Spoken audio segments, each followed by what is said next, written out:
Good morning, student. Today we will read A Glimpse of India. The Glimpse of India. This story is completed by three places: Goa, Coorg, and Assam. The three story makes a glimpse of India in our syllabus. Today we will read about the Goa. Here writer throw a light. A baker from Goa. A baker from Goa is a story that related to the time when there was Portuguese. इसमें writer Goa में रहने वाले baker की life के बारे में इसमें बताता है कि उस समय जब पुर्तगालियों का समय था और गोवा में रहने वाले बेकर की क्या स्थिति थी। The story is of A baker living in A Goa village. Goa के गांव में रहने वाले बेकर की ये कहानी है। During those times people ate loaves of bread. उस समय लोग ब्रेड खाया करते थे। These were made in big furnace, जो कि बड़ी बड़ी भट्टियों में बनाया जाती थी। द बेकर नोन एज पेडर would make the jingle sound with the bamboo. Baker को पेडर के नाम से भी जाना जाता है और इनकी एक पहचान थी कि एक हाथ में बांस का फट्टा लिए हुए वो दरवाजे दरवाजे जाया करते थे और अपने लोफ को, अपने ब्रेड को बेचा करते थे। Although nowadays we may not see these loaves, but many sometimes see the furnaces and some bakers carrying on the traditionally business of their forefathers.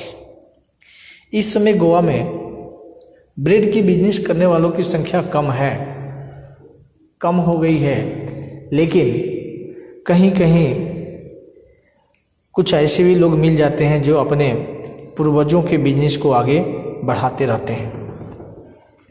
The author remembers the coming of the baker twice a day during his childhood. लेखक अपने childhood में बताता है कि जब मैं छोटा था तो बचपन में यही देखा करता था कि ये बेकर हमारे गांव में 2 बार आया करते थे। ही वॉज ऑथर्स, 2 बार आया करते थे और 2 बार, एक बार तो वो लोगों को ब्रेड देते हुए आगे बढ़ जाते थे और फिर लास्ट में जब ब्रेड ख़त्म हो जाती थी तो लोगों से पैसा वसूल करते हुए चले जाते थे। He was the author's friend and guide. लेखक कहता है कि वो हमारे मित्र भी थे और हमारे लिए रास्ता भी दिखाते थे। गाइड इस प्रकार से थे कि जब राइटर सोया रहता था बचपन में तो उसकी झनझन की आवाज़ सुनते ही बच्चे समझ जाते थे कि पाव रोटी वाला आया है और दौड़ते हुए जाते हैं।